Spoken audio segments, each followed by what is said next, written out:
everyone? Welcome back to the Pretty Spectacular Football Show. As you know, I'm Pretty Cortez, and this is Dr. Speck over here, Mr. Spectacular. So, football is just, oh, we got spring games going on. We got draft, which is his favorite time of the year. And I understand why. Okay. And then we just have everything just going to start fluttering back really, really soon. So why not talk about it? We're going to do some futuristic things today, too. So I'm excited for that. But we're going to start off by talking about the NFL draft and the recaps. As y'all know, I did my fashion thing, who I liked, what I didn't like at PG Sports on TikTok. Go follow it. But right now, we're about to talk about we're not about to talk about who. We're going to talk about maybe 2 or 3 teams that we feel like won the draft. And really, we're being biased because we're going to talk about our teams because that's the teams that really matter because it's our show. So that's exactly what's about to happen. What's about to happen is a absolute dive into fandom, and you're about to hear about my favorite team, which if you can't tell, you know what you're about to hear. And you probably about to hear some Steelers talk.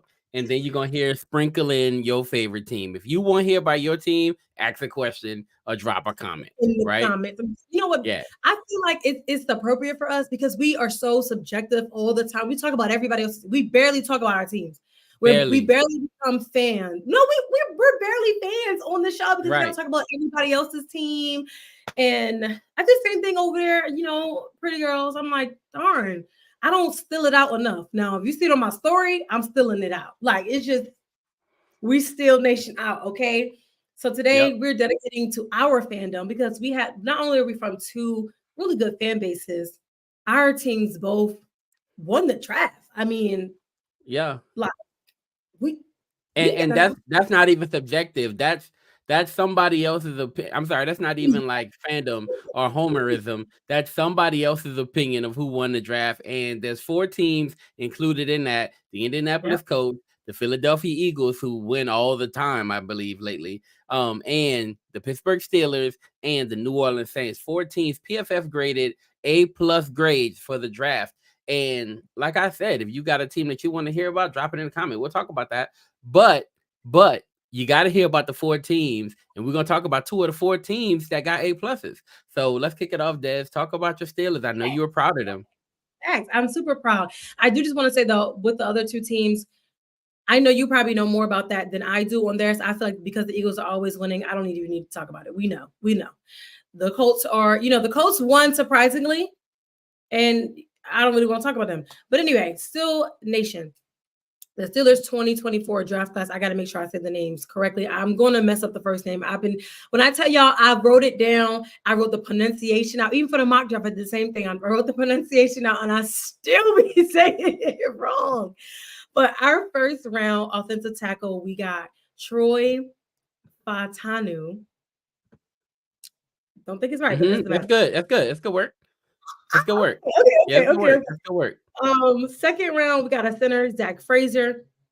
Third round, we got 2 in the third round. We got a wide receiver, Roman Wilson. And then we got Peyton Wilson. So Wilson and Wilson with Russell Wilson. We're not going to talk about that.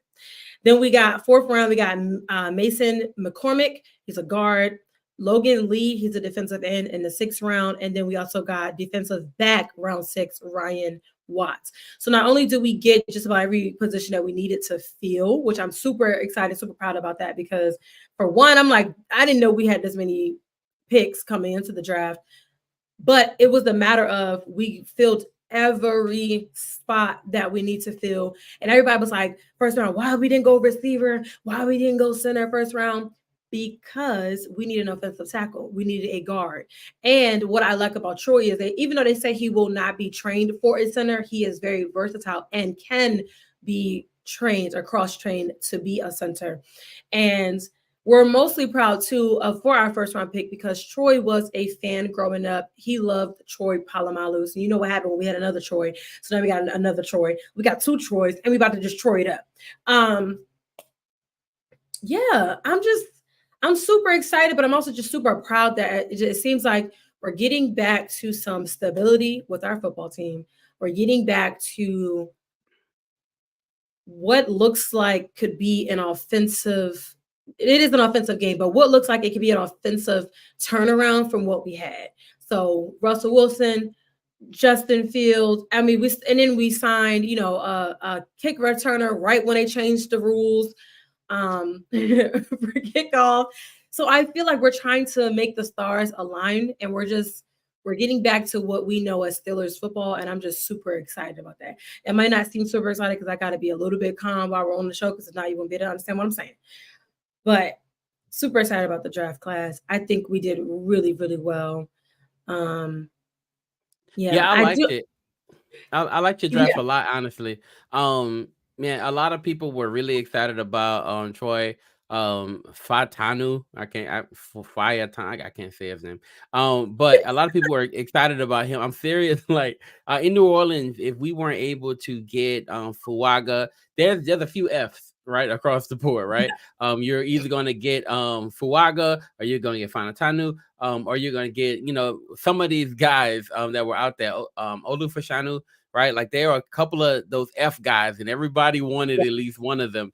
And so Yes. Troy was one of those guys because he has position versatility, like you said, right? He has that versatility to play, a few spots along the offensive line. You go out and you get Zach Frazier, so you don't have to worry about, center anymore. He can play any one of those tackle positions or pop in that guard. You go out and you get Roman Wilson, which I love because this guy lit it up at the Senior Bowl. And if you know anything about, us, you know that we go to the Senior Bowl and we cover it pretty hard body. And so when we're at the Senior Bowl, you see Roman Wilson throughout the week. I mean, just giving people work just all week long. And so he work. Yeah. Good work. compliments to George Pickens too, because everybody was like, well, we need another. We got rid of Deontay. Relax. We don't need, and that's the thing is like, if you're a real fan and you're, again, because you know what your team brought, and they're like, it's always some chatter. Yes, do we need a wide receiver? Yes, but you can get a wide receiver in free agency, or you can get him in a later round. We needed a standout tackle, period. We needed a guard, period. We needed a center, period. And that's what we took care of.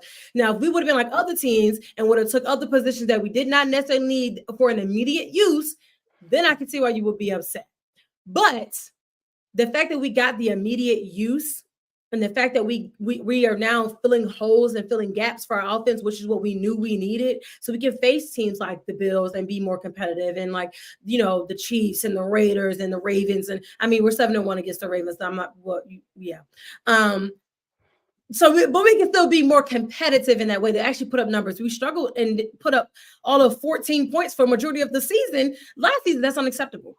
And Russell Wilson's an older quarterback, but also Justin Fields is now a younger quarterback. So the fact that we have now that mesh to where Troy can learn from both and protect, I'm just excited. I can go on and on, but I'm gonna let you talk about your Saints because that's.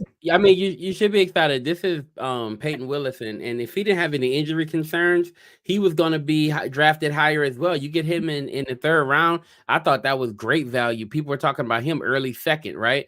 So when you look at him, pass rush grade 76.8, run defense grade 83.7. You see him like first and coverage stops. Like he was a guy who people had their eye on, athletic, right? So you pull in the Peyton, like you get him where you got him in the draft.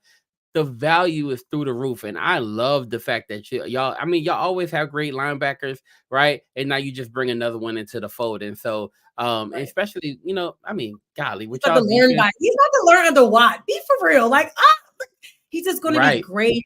Like we do defense really, really well, as we know that. Defense is really, really well. And our offense struggled for a little bit. And like I said before, we're rebuilding. So here we are. We're rebuilding. And now we're built. So now all we gotta do is continue to get better. I love it. Y'all did work. Yeah, y'all did work. And so for my Saints, man, I definitely wanna talk about what they did in the draft because it was, I don't know, just impeccable work. If you really what can I say? The way you said it will work. It was the type of work that you only see, once in a while. Let's look at it, right? So in the first round, you go out and you get Fuaga, and going out and get Fuaga, he went, and I may be, butchering that name too. That's the way I've been saying it the whole pre-draft season. So That's very Fuaga it true. is, right?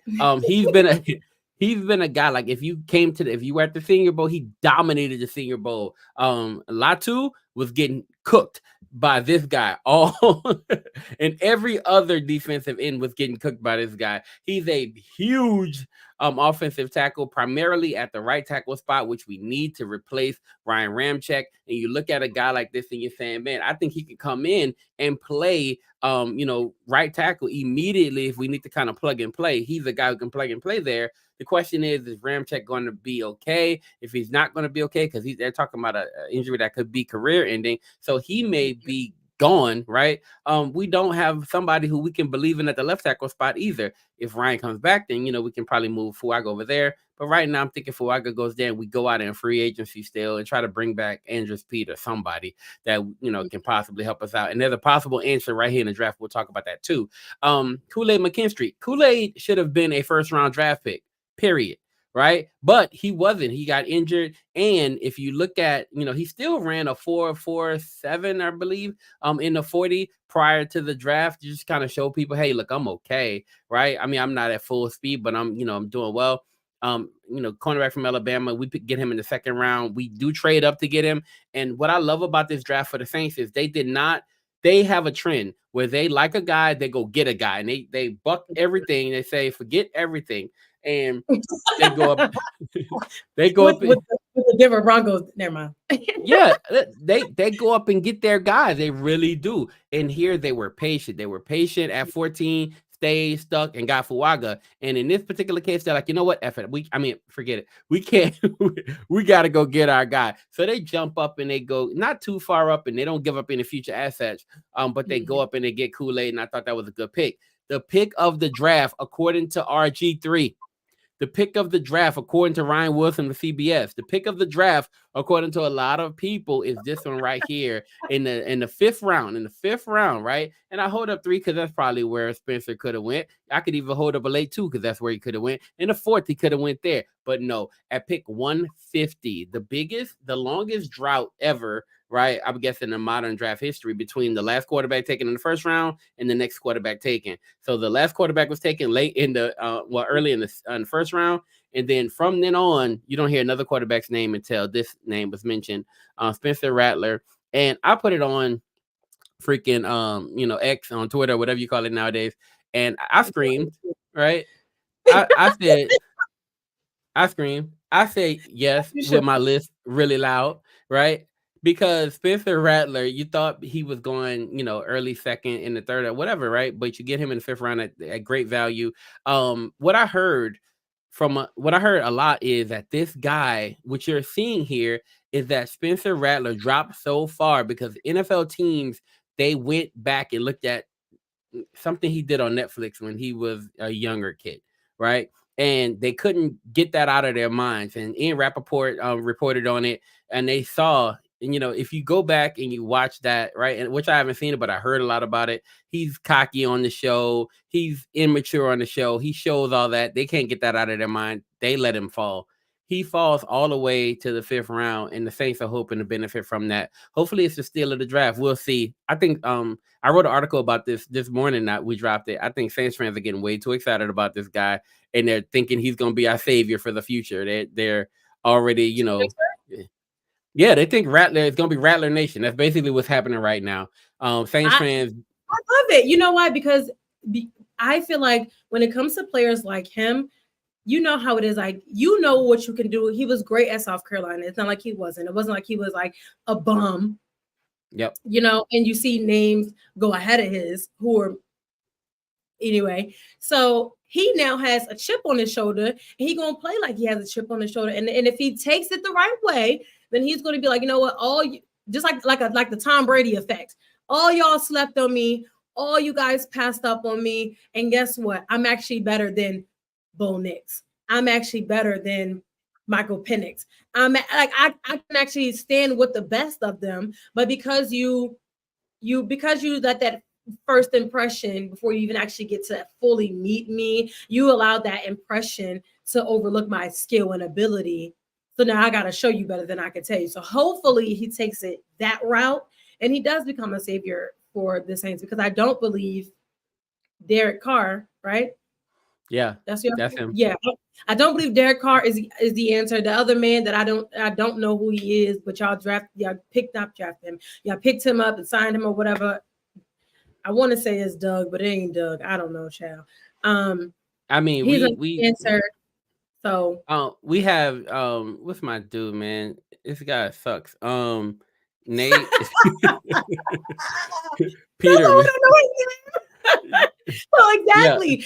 Spencer can come in here and be the same. Spencer can be the new Drew Brees for the Saints. And I mean it in a way of him coming in and making the team his own, him coming in and learning, and now the team becomes a staple for where he is and where he can take them in the future. Sometimes, like I said, as when even teams that pass up on Patrick Mahomes are now probably like, darn, scratching their head like, we did that. Yeah, y'all did that. And guess what? He took it personally, and then made himself better as a professional. So I think it could be. I think we just gotta sit around and watch. I think Yo, it's watch.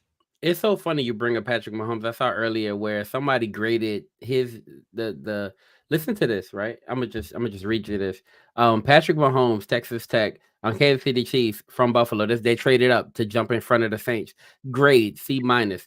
Calling Patrick Mahomes a project is a major understatement. He's nowhere near ready to play in NFL, and honestly, he may never be. Between his inconsistent accuracy due to poor mechanics, his tendency to bail from clean pockets, and his lack of field vision, he's going to leave as many big plays on the field as he creates. This was a risky pick. Sips the iced coffee because it ain't tea. Because what? Huh? Yo, that's a draft analyst Is perspective of is that. now a two-time Super Bowl champ. So when you get the right coaches, you get the right belief system in you, you get the right development for your mechanics. Patrick Mahomes can throw a pass in 4 seconds. First down pass, touchdown, whatever, in like probably less than 4 seconds. So it's like, exactly. You say all these things about that person, and guess what he did? Take it personally. Took it personally, and now he's awesome. Is Look this at the this. Pretty Steelers Saints football show, or are we going to talk about any other teams? Excuse me, we said at the beginning that we was going to fandom real quick. But you know what? Let's go ahead and move on. Don't even worry about it, baby. Don't even worry about it. Let's talk about the losers of the draft. You know what? I do want to talk about those losers, but Bud Means, Jalen Ford, Christian Boyd, and look, Josiah is a rim. I'm gonna say something. This is my last thing I'll say. Go look up Josiah is a rim's video of when he got picked, and it will give you all the feels that you're looking for from a NFL draft call. This man lost his freaking mind when he got that call in the 7th round. I've seen. And I wanted us to talk about some of those today, like the reactions and all that. Maybe we can do like a little like yes, or something, bet, because bet. I love seeing like the real ones, because obviously you get the call first. But it's something different when even if you know you're going to get called or you know you're going to win, it's something different when you hear your name called and you see your name up on that screen and everything. And there were some of them that just made me be like, oh my God, like especially some of my dudes from Clemson, like from Rook. Oh my goodness, that African family. I'm like, why wasn't I invited? You're not part of the family. It was so amazing. And those to Yo, me, those reactions are the winners of the draft. How about that? and I'll give you that 100%. Your Clemson Tigers actually did work in this draft, and I kind of thought about that for you because you covered them so amazingly last season, right? Yes. I thought about you when I just kind of kept hearing some of those names come off the board, Will Shipley, like all those guys, and I kept thinking about how much work you have put in to cover them, and then kind of seeing that kind of stuff pay off. So I thought about that for you. That's really cool. Yeah, I wish I would have gotten more to like know more of them individually. I did, again, being in post press conference, you do get to talk to them a little bit. But again, my first year being with the team is kind of different from if I'm like year 5 with the team. So hopefully that within the next year or so can get more developed and get in there. But everybody has something to say about Dabo Sweeney. I think you should just what this Travis Kelsey say, watch your mouth.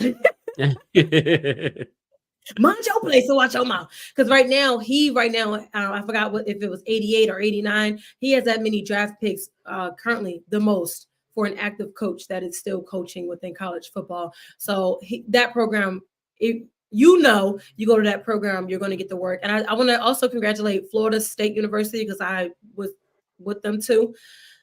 They had a lot of people get drafted. I love that Jordan Travis got drafted to the Jets.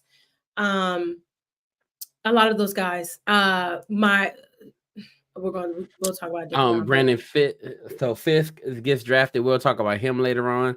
That was a big pull. I thought he did great work.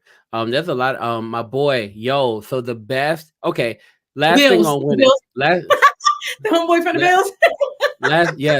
Yes. I love it. I have a video of him from press conference on my phone. And I'm like, oh my God, I feel famous because I was in press conference with him, like in his face. And he towered over me, of course. So I'm looking up at him with my little phone. You got that video? I believe I still have the video. You probably can't hear him because so much. Don't hold that. Drop that. Drop that. This is Keon Coleman time. This is Keon Coleman season. My boy came in, and I wish I had the clip. Like me not having the clip. Cookies. His draft reaction is really why I was like a little teary-eyed because I'm like, I watched this boy the entire season. Not only did I get to talk to him and Jordan Travis, but the fact that I was actually there, got to talk to him during the post game. And then like the reaction was he immediately hugged and thanked his mother and said, I love you. And he was like, I'm trying not to cry. And I'm like, oh my God. And then you see him in press conference with all the personality. He got cookies, asking for snacks. He's still a little youngin'. He was like, yeah, I got my coat. I'll go get it from Macy's. And I'm like, I wish we had that clip because the clip was lit. Maybe we could steal this piece. So talking about the clip, we can add the clip later. And drop it in there, yeah. It's the most Louisiana thing I've ever seen in a post. I'm dead serious, right? Like I'm from Louisiana. It's the most Louisiana thing I've ever seen in a post game. I mean, in a first, introductory press conference because he basically just laid it all out there. And of course, I've learned all the same lessons that he's learned. He's come from Opelousas, right? Which I love people from Opelousas. Those my people. In college, that used to be a crowd I used to hang with. Anyway, but from Opelousas, he learns all the same lessons that I learned. You shop a season ahead, right? 2 seasons ahead, so you get the cheaper prices, right? He talked about all that kind of stuff. He's like, I bet you ain't gonna guess where I got this from. And then boys right, because they just knew he about to say some extravagant plays, and he's like, I got it on sale. I gotta go Macy's. What you mean? And a blue one.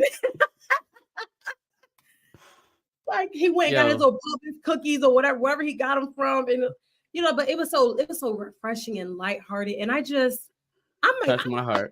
I'm gonna have to become I'm gonna go get a fan. I'm gonna fangirl. Go get me a jersey. Fangirl. I'm a fan. Period.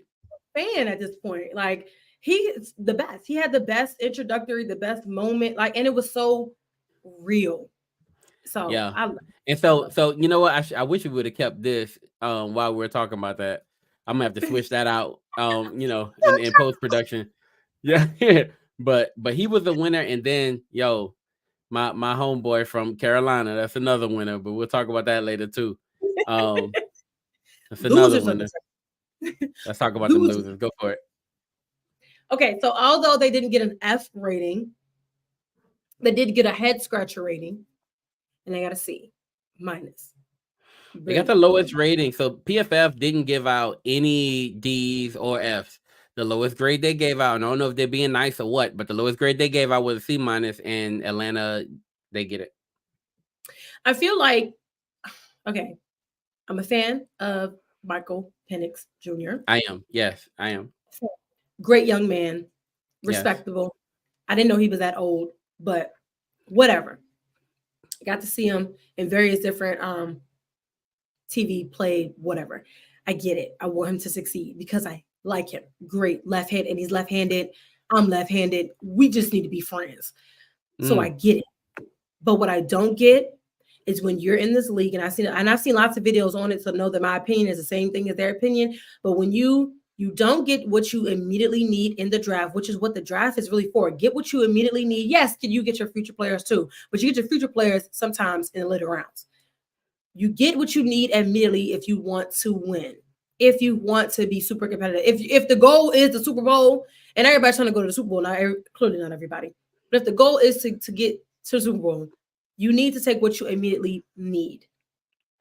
And I just feel like because they were so gung-ho and stuck on we like him, we can't let him fall or falter or whatever. He may not be there at the end or in the second round or whenever.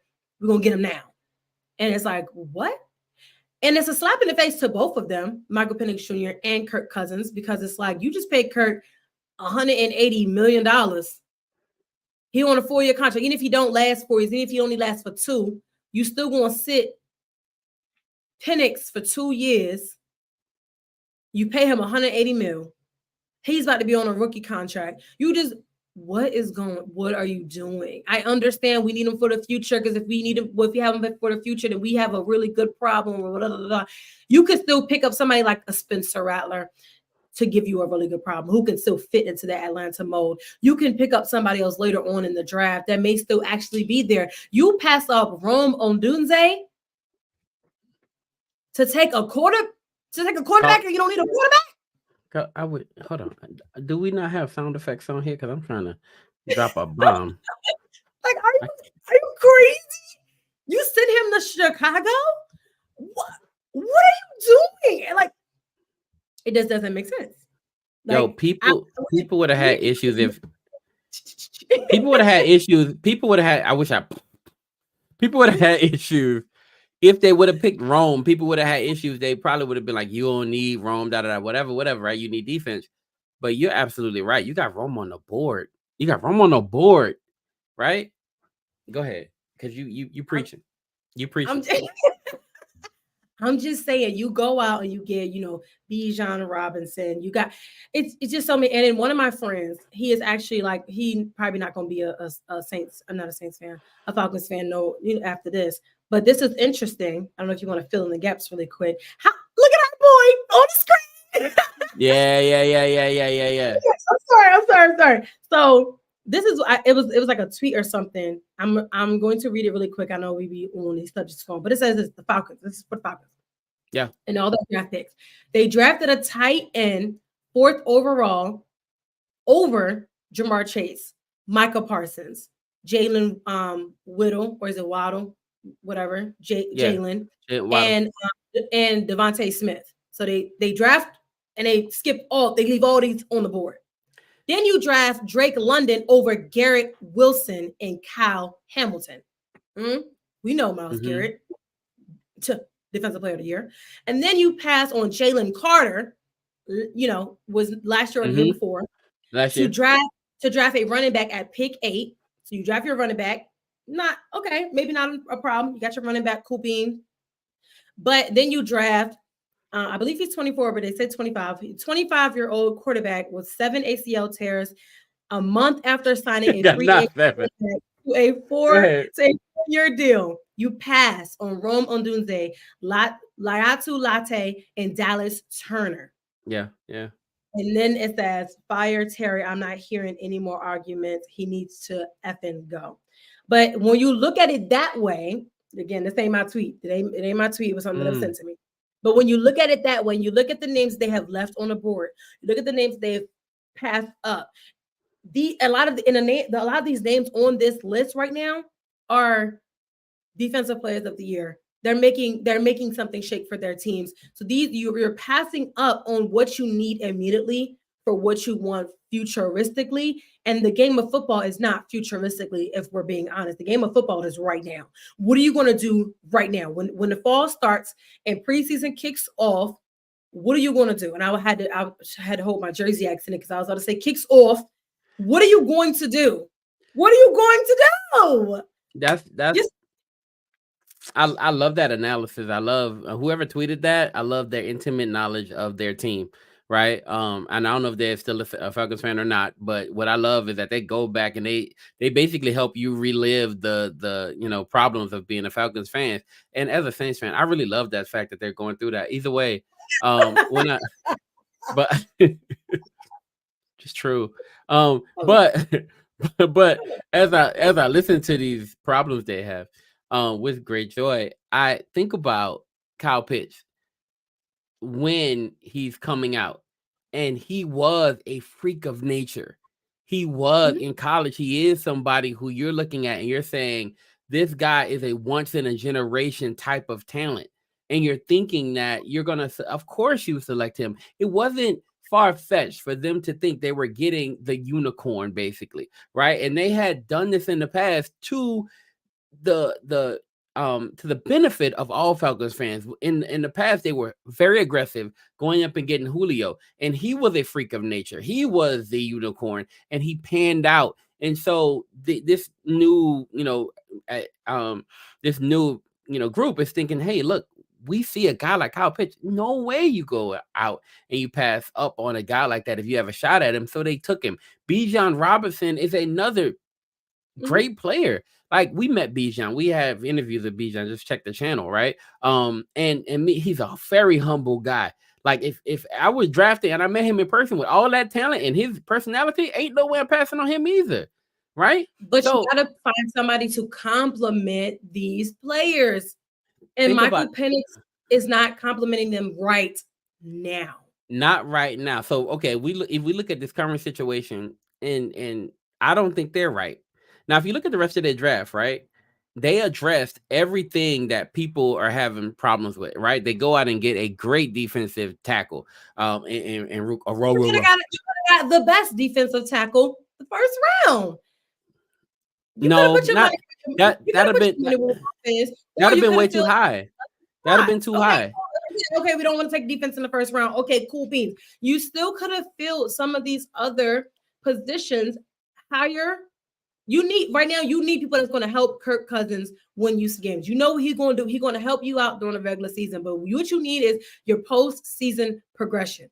What do you need to get you to where you want to be? So if you want to beat the Saints both times and win out the division, what do you need to do? If you want to make it into the Michael playoffs, which you Penix. haven't made in a very, very long time, you want to make it into the playoffs, you have to have a team that's going to be able to compete at a playoff level right now, not 2 years from now. Because 2 years from now, you don't know if you're still going to have those same exact players at that same exact level and eliteness that you have that. So I get it. Yes, Michael Penix is the future. I understand. Woo-hoo, la la. Hey, hey, ho, ho. Michael Penix is the future to go. I got it. But are you basically saying you're okay with not being that great until Michael Penix steps in and when which that still is a slap in the face to Kirk Cousins. So it's a slap in the face. But I'm tired of talking about losers. Yeah, you're not wrong. You're not wrong in what you're saying. I think you're absolutely right. It is a slap in the face to Kirk Cousins because they didn't let him know until they're about to make the pick. They call him, hey bro, we're about to pick your A quarterback. replacement eventually. Yeah, we're about to take a quarterback. And Kirk, he got to deal with it. Like, in that moment, they did tell him that within the next 2 years we would do it. He didn't know like this year was gonna be the year. To be honest with you, Right. so it is what it But is. still, it sounds like you threw all that money at him. Again, Yeah. I see the Ultra Sick They was like, wooed him. you gotta pay him for the feeling. You don't pay a feeling that much money. They wooed him. They wooed him. They wooed him. They got him in, and they got who they wanted. And Atlanta fans were very, very excited about it. But as I look at it, listen, I Kurt keeps getting paid. He's gonna be all right. He Um, he he will be all he right. But he's it's gonna. still just But like you don't your want to piss replacement's off, on the sideline. huh? Your replacement is on the sideline. Like Right. like if you falter, if you slip, if things start going awry, your replacement is here already. So Kirk can be all right, but I'll be honest with you. I understand why they made the pick. They don't think they're gonna be drafting this high again in the near future, which they're probably wrong because they're the Falcons. So but they believe in themselves and they don't That's think they're cool. gonna be up here again. Yeah. Believe in yourself. Go ahead. I just wish that, again, I didn't know how old Michael Penix was, and I keep forgetting age is a thing in this league. But It's I a do thing. also wish, like, you know what, he could have went somewhere and probably been a starter and maybe starting his career instead of having to sit cold for two. I don't get it. I still don't get it. First round pick and sitting cold for 2 years. Anyway, moving on. We got to move on. Yeah. Another Okay. So another. Oh, I'm sorry. I interrupted you. I was gonna throw it to you. go ahead. I'm ready. Another thing that we talk about losers is, half of this channel we started off was HBCU players in football. So I know Dr. Speck wants to dive into that. Yeah, so if we talk about losers of the draft, I would say it would be to me our HBCU players, right? And so because once again, even with the Legacy Bowl, even with the emphasis that or the attention that HBCU players were getting for the last few years, the intent of the NFL to draw eyes to our HBCU players, like the HBCU Combine, right? Even with all these things or these iterations of things to draw eyes to the talent that's at the HBCU level. I saw this tweeted just like you kind of shared a tweet. I saw a tweet that kind of shook me too. Somebody said, and I don't know if you know, that it's probably like maybe fifth round, sixth round, somewhere in that range. They pulled a guy from Europe, right? And they were saying they're drafted out of the country before they go grab But that's they do in HBCU the players. WNBA, so I ain't even Right, that right. surprised me. Didn't surprise me. But this guy hadn't played football. He's a rugby star, right? Like he ain't never played football. But he's good for kicking. He would be good for kicking, though. No, he's actually they got him on the offensive line. He's tall, he's big, he's ridiculous. Yeah, yeah, his traits Okay. are All ridiculous. right. That's But okay. Correct. but I'm gonna say this, right? Yes, his traits are ridiculous, but let's go and see who he could compare to. There's a guy, Howard Doc Donkway from he's offensive tackle, 6'8", 362 pounds, right? He was a difference maker for the Bison. They went to the Celebration Bowl, if you remember, right? He's their offensive tackle. He does go, and this is kind of what I want to talk about here. They didn't get drafted, but because, and this is the saving grace here, right? Because they didn't get drafted, and we didn't have a lot of players who were drafted from the HBC. Actually, none were drafted. However, Not these this year. opportunities. This is the second. If you talk about stats, I had it down over. This is the second Go ahead. time. This is the second time in 3 years where 0 HBCU players have been drafted. And I know you're going to go into the mini camp invites and the UDFA signs and all that. It's still not as good as being drafted. I won't steal your shine and your thunder there and give my think piece. I'll let you do yours first. We No, gonna I see name what all. you- We got a graphic. Yeah, I see where you go. No, ain't no graphic. I'm talking. So we got Elkhorn State. We got your Von Howard Ah, going to the Green Bay Packers. I know you remember him because I think you I do. you I do. interviewed. I interviewed and actually talked to him. I feel like I should have made him my man. I'm just kidding. Say it Swag again. media day. What though? What I'm gonna Wait, say it say? again. I'm gonna let you finish Say it again. What you say? out the names before I say what I was gonna say. I found the interesting thing on NFL.com. I bet. Terrell Jennings is another running back from Florida A&M. He got a minicamp invite. One of the guys who actually shined at the We, Legacy we Bowl. don't want mini camp invites because that doesn't mean anything. We need to talk about. Give me a second. I must talk about these players on purpose. I'm gonna tell you why. Oh, okay. So Our yeah, I'll tell swag you why. players. Not just swag players, because of where these people got seen, right? So, for instance, the Legacy Bowl's impact matters, and so if you look at Isaiah Majors, Florida A&M, he really went off. I know you covered that team too, as a linebacker, but he did well in the Legacy Bowl and that week of Legacy Bowl practice. The Saints were there for that whole time, so they invited him to a mini camp, and that's probably where he got seen. You got guys like Marcus Riley. Marcus Riley actually did well too in that Legacy Bowl. He goes to the New York Jets. He actually ran pretty well. He's going to the New York Jets.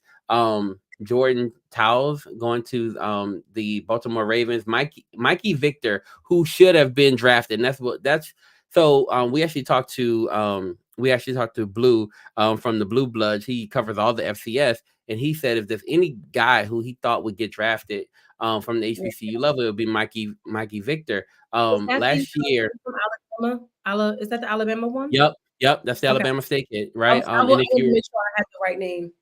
Yes, ma'am. Yes, ma'am. And Isaiah Bolden was the lone player who got drafted last year. He went to the New England Patriots. Mikey, so the Patriots go back into the HBCU level and go get Mikey Victor. And so I thought that was big. Ian Wheeler, who played for Howard, right, in that Celebration Bowl, he gets signed with the Bears. And then I want to say shout out to last person, Xavier Smith, who got drafted. Who signed last year, but he signed a contract extension this year with the Los Angeles Rams. There are plenty more names that we can talk about. And if you want to find this list, I'm gonna do something that most people wouldn't do, but I'm gonna do it anyway because that's who we are. That's who I'm gonna do it. I'm gonna do it. Go to hbcusports.com. They have a tracker and they are tracking all the signings for the HBCU players. So go to hbcusports.com and you can find that tracker. And you can see where these HBCU players are going and being signed. So nobody got drafted, but players are getting signed. Go check them out for it. What's your stat? Okay, well, I don't like to be the Debbie Downer or the bearer of bad news, but I do want to You've been say waiting to be.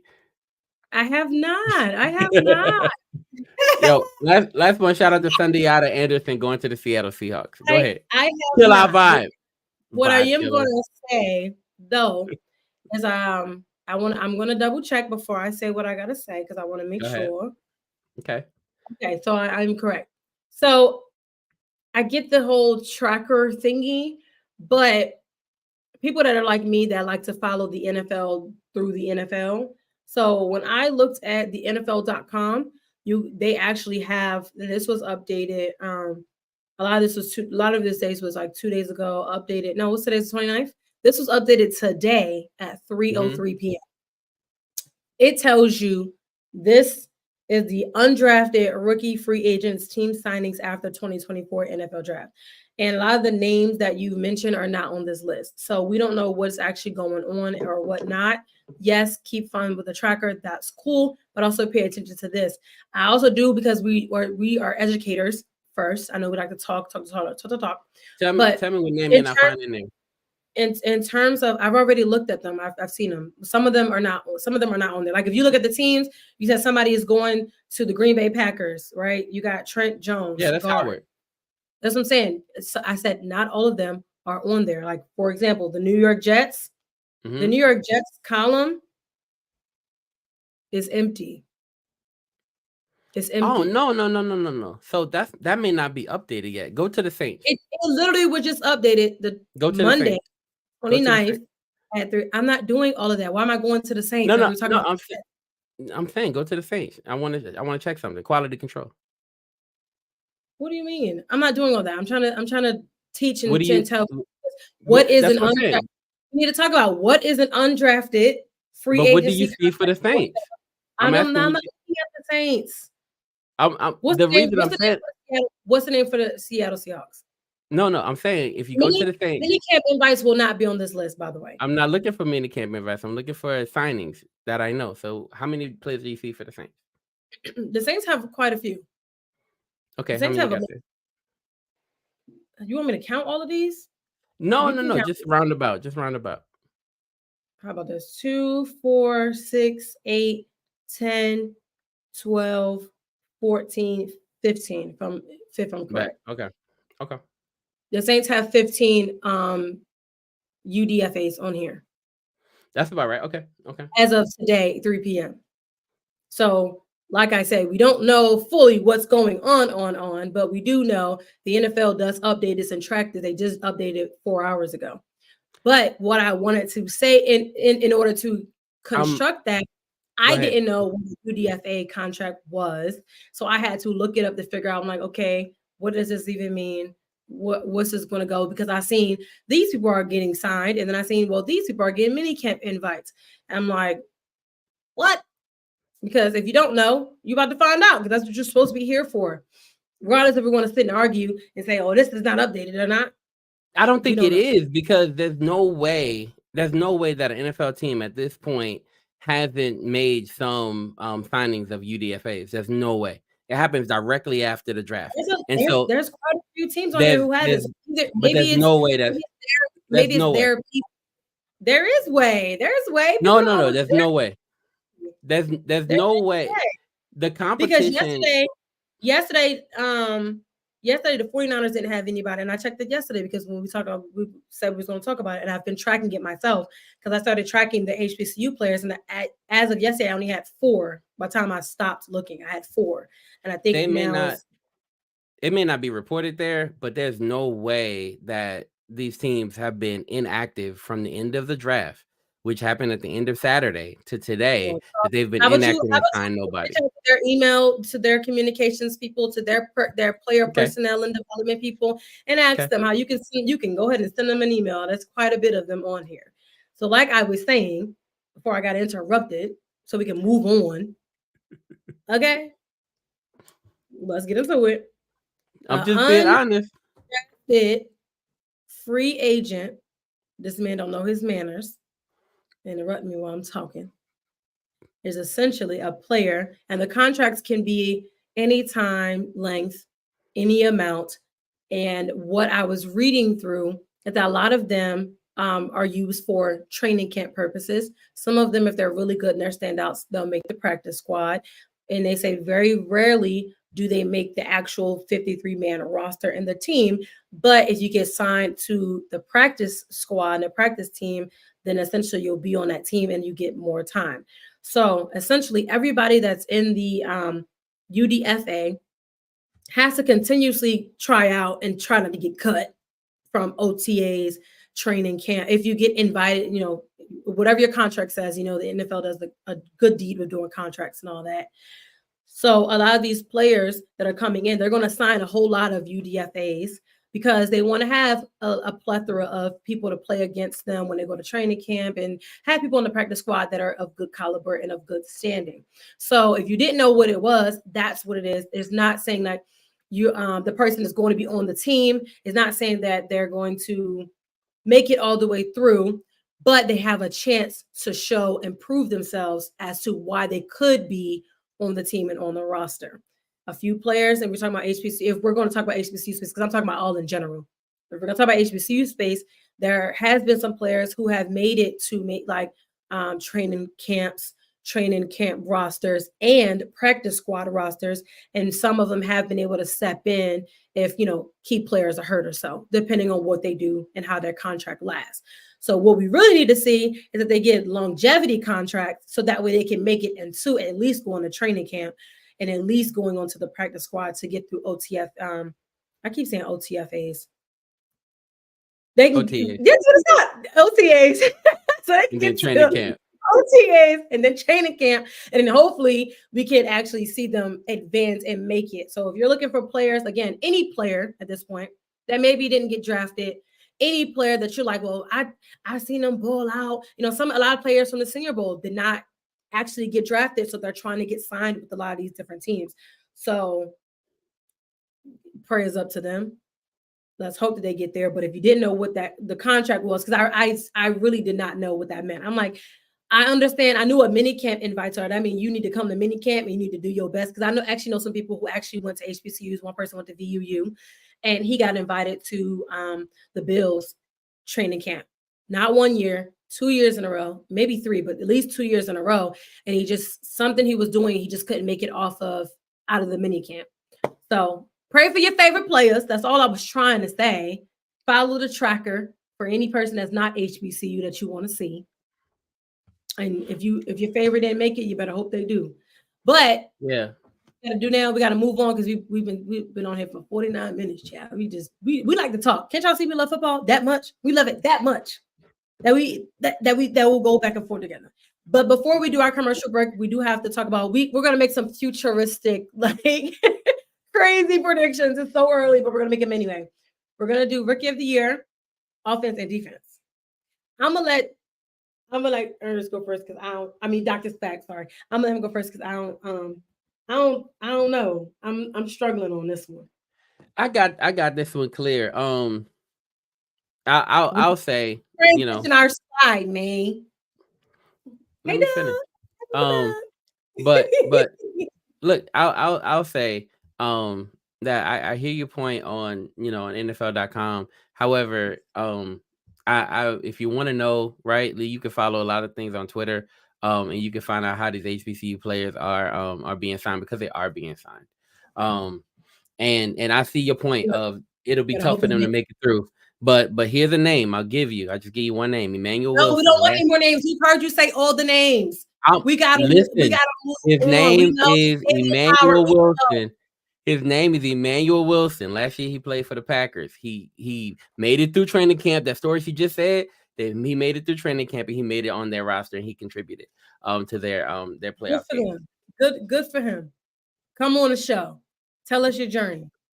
You are hating to a different I'm level right. this I today. just shot my shot. Then I shoot my shot anyway. I shot my shot on Twitter and I got me an interview because I was, hey coach. All right, let's go. So we got rookie of the year predictions, and our rookie of the year I'm prediction trying to why Bo Nix is up here. Is that your winner? Is that your rookie of the year? is Bo Nix my rookie of the year? He could Yeah. be. Let me get to my thing. All right, so but my actual rookie of the year prediction is Caleb Williams, and the reason I'm going with Caleb Williams Of um course. it's not for the reason you think, because he's coming in as the first pick overall. It's not that. It's because he's coming in and they flooded the team with weapons. Like I feel like even Bo Nix comes in and he has at least one guy he's familiar with, right? But if you've had a chance to be the guy, Caleb had the head start that nobody else has. He's known for about a month now that he's going to the Bears. He's had a chance to even work out with Keenan Allen, right, and DJ Moore, and get to know some of his, teammates that he's going to be playing with. Keenan Allen showed up at his pro day. He has a advantage over other quarterbacks who will be stepping Oh, in, every other player. this is a cheat. He cheating there. That's what you're saying? He is cheating. Yeah, I'm saying he's cheating, and I'm saying he gonna win, and I'm picking the winner because I know the situation. Cole Kmet, Roma Dunze, DJ Moore, Keenan Allen, DeAndre Swift. I mean, he's coming into a So great team. who's your defensive pick then? My Who's your defense? defensive pick is it's kind of tough, to be honest with you. Um, and I'm gonna tell you why it's so tough. It's so tough because I feel like it's gonna be hard for almost any defensive player to just come in and wreck shop. But if there's one who I believe in, it's a guy who you semi-mentioned but didn't quite mention earlier, and it's Jared Verse, right? And so Jared Verse gets picked up by the Los Angeles Rams. I was a big believer in Jared Verse. I thought he was the number one defensive, and I know Latu was the first defensive player selected, and I think he's a grown man too, right? But if you look at Jared Verse, he's going into a situation where they're losing they're, I guess, the best defensive tackle in all of football for a long time, right? And they're trying to replace pieces on the defensive line. Well, they replace a piece in Brandon Fisk at defensive lineman, but last year they go out and get Kobe Turner, so they have two good pieces on the inside. Now who's going to wreck shop on the outside? And I think that's going to be Jared Verse, and I think he's going to put in some work, and I think he'll have a chance to shine because they need edge help, and he'll be in a situation where he can shine because he'll have the support on the inside that he needs. So I'm going Jared Verse. Who you got for your offensive and your defensive player? Okay. So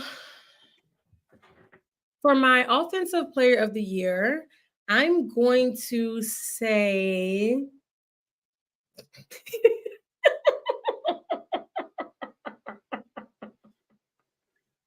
as I'm going through the names of the draft.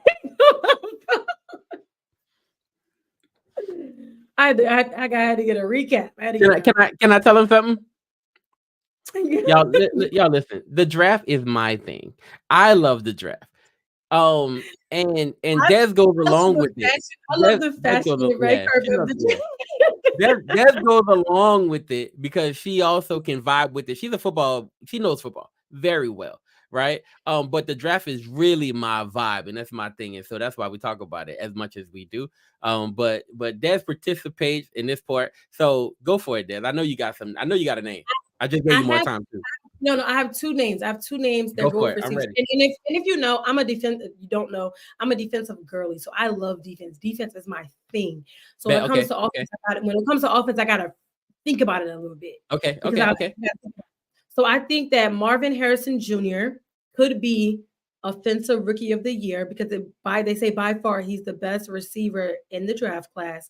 But big but if New York can get it together, I think Malik Neighbors can take it and steal it away. His confidence, his poise, he's ready to go. I feel like if he may make something shake a little bit better than Harrison Jr. with Kyler Murray over in Arizona. That's what I have. I told you I should put it. Should pull it in. Go for it. Good work. Good work. I had a Good work. plan. I want Good work. Good to work. Good work. I know you get there. Good work. Okay. What you got on defense? That's good work. That's good work. just a little bit for defense. For some reason, he's on offense. He's not a defensive player. Sorry, I just lied. Okay. Ooh, this is hard. This is hard.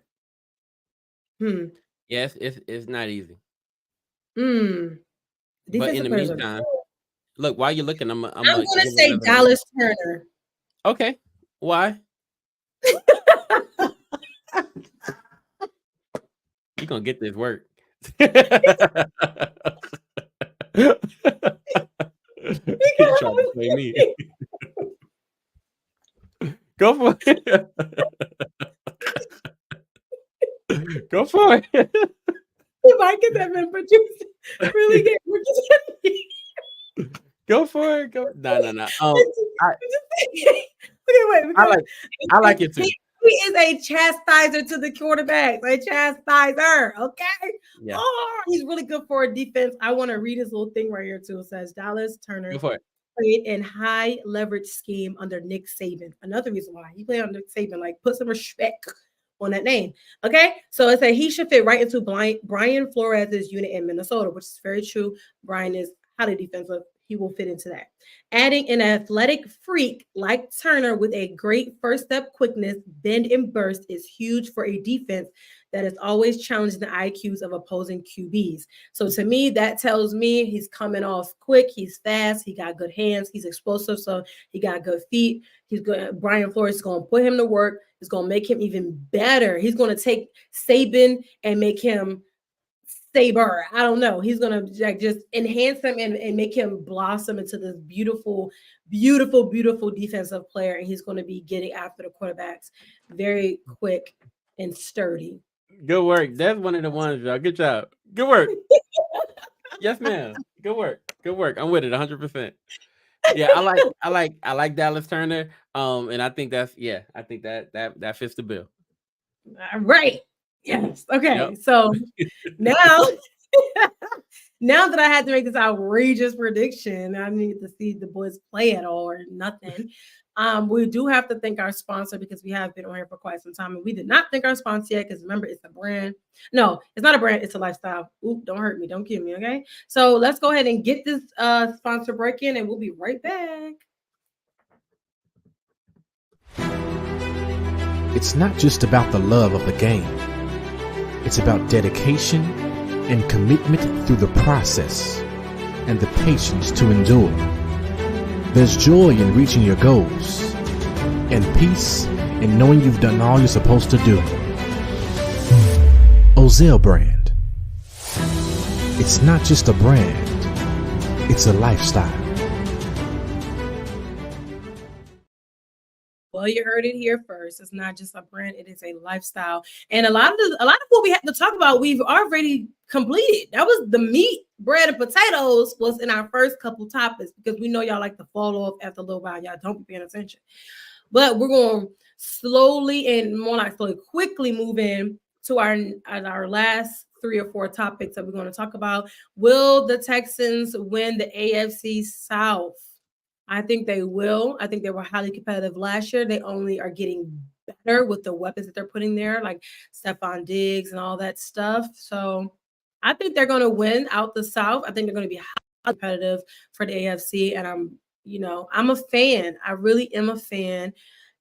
I'm a fan until we get to until we got to play them. And then I'm not a fan. I'm not a fan.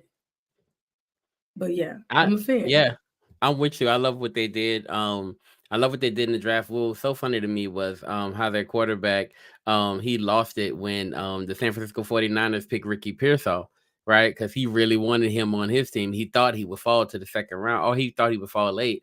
And I mean, I love what the Texans did. They really had a lot of draft picks and they did great work.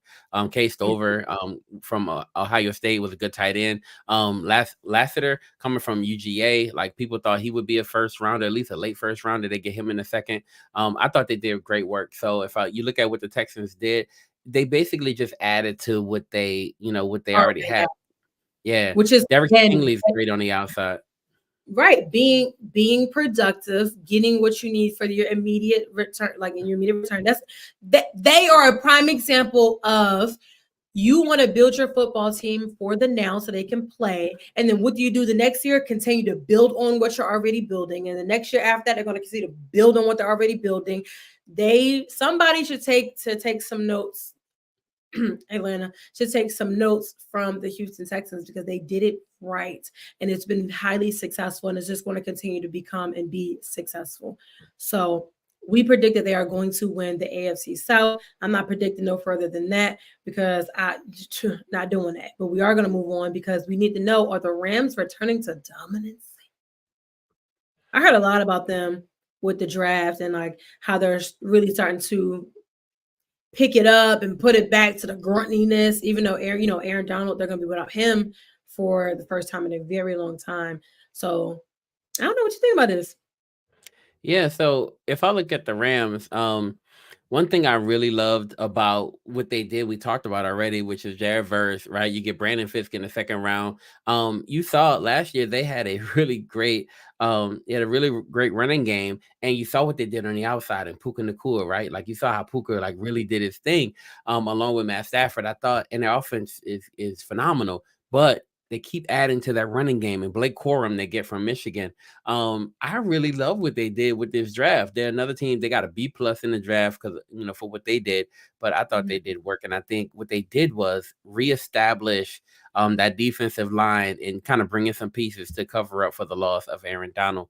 Do I think they're going to win their division? That's tough because one of the things we're going to talk about is Seattle, right? And the Seahawks. And I think there's some competition. And then you got to look at it. They're in the same division with the, NFC champs in the 49ers. And the 49ers did work in this draft. So, no, I don't think they returned to dominance, but I do think they returned to contention another level from what they had last year, right? So they're still competitive. Well, I think they returned to championship contention, right? And I think they're closer to being a game away or so from being champions. Okay. Well, I mean, if their stars begin to align again, maybe they need to pick up OBJ again. No, ma'am. Anyway, moving on to some herstory, not history, herstory. I love this, obviously, because I'm a woman of color. I'm pretty. We love this. The NFL hires their first Black female official. First Black. Third woman, first Black. So don't come in here saying she ain't the first Black. Okay? Third woman. So I love it. I believe you say it is Maya Chaka. I love it. She's coming over from, is it the XFL? UCFL. She worked her way up, in which I love that. I mean, I hate the fact that you have to do all of that, but the fact that she made it out the mud, worked her way up to get hired to now be on the higher platform of the NFL. I think she does just really great things, especially for women. A win for women, herstory in the making. She will have an article and a a flyer thing, you know, I'll do all that on my page. But I wanted to talk about it this year because it is a pretty spectacular history fact. And that's what we do Let over me here. let me ask you a question. When you first saw this, right? Because I know Mhm. you saw it today, and when you sent it in our chat, right? You were very excited about it. When you first saw it, though, what was that first feeling? I was like, oh, because growing up, fun fact, growing up, when I used to watch football with my grandmother, I started at like age 10. And that's when I became a Steelers fan. That's when Big Ben came into the league when I was 10. Don't try to count my age. Don't do it. But anyway, got into football when I was a young girl. And before I knew that there were NFL cheerleaders, I always said I wanted to be an NFL ref. I wanted to be a woman ref because during that time, for a long, there's only 3 women NFL refs. So they just became refs. So for that many years, decades, there were no women refs in the NFL. And I always kept saying, I want to be a ref. I want to be a ref. I want to be a ref. I even did roughing in college to ref intramural games. I did basketball, soccer, flag football because I wanted to learn the ins and outs. And that's why I love football so much that I wanted to be a ref. And maybe I still could be a ref. I don't know how to do it, what I need to do. But it made me so happy and so proud because one, she looks like me. And it kind of fulfilled a childhood dream, like, oh my gosh, like there is finally a woman who looks like me that'll be on the field and on the sidelines. And I hate the fact that it's now because it's so late, but I'd rather be better late than never. So I was just ecstatic. Like I felt like, how you get the confetti on the text message. I felt like the confetti popped out of my head. It was like, poof, we made it. We made it. We made it. I love that. I love that. I'm glad I asked that question. It's a really big deal. And the reason I believe it's such a big deal is because hopefully this is something we start to see, and it's not as much of a headline. It is a headline because she's the first, right? Yeah. But she's not going to be the last, and so hopefully I know she'll go in, and I know she's going to do great work. And I know like when I saw a first lady join the coaching staff in the NFL, right? And I saw that, I was like, wow. And then I'm starting to see more and more, and that's why actually what it meant to you, because sometimes you got to see it, right? Like you got to see it, you got to see representation before you get a chance to see it for yourself, right? And Yeah. so I love that this is a door opener. Yeah, representation definitely matters, and it's still a thing. It's still a thing in the pro cheer world as well. Like, and it's not just representation of just color, but also representation of shapes and sizes, and different skin tones and different hair types. And it's like that stuff matters, and it makes me sad sometimes when I think about how far we still have left to go, because it's like, well, why don't we see bigger women on the sidelines for cheerleaders? Why don't we see different hair types and textures as much as we should or we could on sidelines? Some teams do really, really well with representation and showing women of different colors and variations of skin tones and variations of hair type. But shapes and sizes matter too. And I love the fact that she's not necessarily she's a fit woman. We all know that, but she's not a skinny fit woman. She has a different shape to her. She has a different color to her. She has her hair looks very natural and kinky and curly. And I love that. Again, having to see that representation, like now here I am as a grown adult, and one of my one-time things that I've never saw in my life has now been fulfilled. And I now will see somebody who looks like me on the field because we deserve to be there. So it means a lot, which is why I want to talk about the show. I love it. I love it. I love it. Best segment so far. No arguments. Good job. Final thoughts are wrapping it up. Okay. Final thoughts, Doctor. My final thoughts. We're going to be on a break for I guess the next 2 months or so. We'll come back around late July. But one more show. Are we doing one more? We're doing one more, right? Finale show. So we're gonna make that one real fun. Bet. So we got one more, and then we're gonna take a break, and then after but during our break, we're gonna be interviewing. We're gonna be doing some hot interviews. So subscribe, right? Like pay attention. And we'll start announcing the interviews probably next week. We'll start announcing who we got lined up as some of the interviews that you're gonna see coming up soon. So subscribe to the channel. We're looking forward to it. No UFL coverage No, but there's another show for that, maybe. So we'll see where we get that UFL coverage. Maybe next show. Never even crossed my What's your final thoughts? We got to go because the full 94 is up next, y'all. Yeah, my final thoughts is I just want to give some type of motivation. I don't want to talk about any like the sports thing. My motivation, my speak is if you don't believe that you can do it, yes, you can. Find somebody who looks like you that is doing what you want to do. Make sure that you're putting in the work, never giving up on yourselves, consistently believing in who you are, what you have, and what you bring to the table. And like our good Congresswoman Shirley Chisholm will say, if there's no room at the table for you, bring a folding chair, sit down there, make your place at the table because you deserve to be there. And I'm saying it for myself and for other people. So never, ever give up. Keep going. We see what Maya Chaka has already done. We can do it too. Amen. All right, y'all. Bye.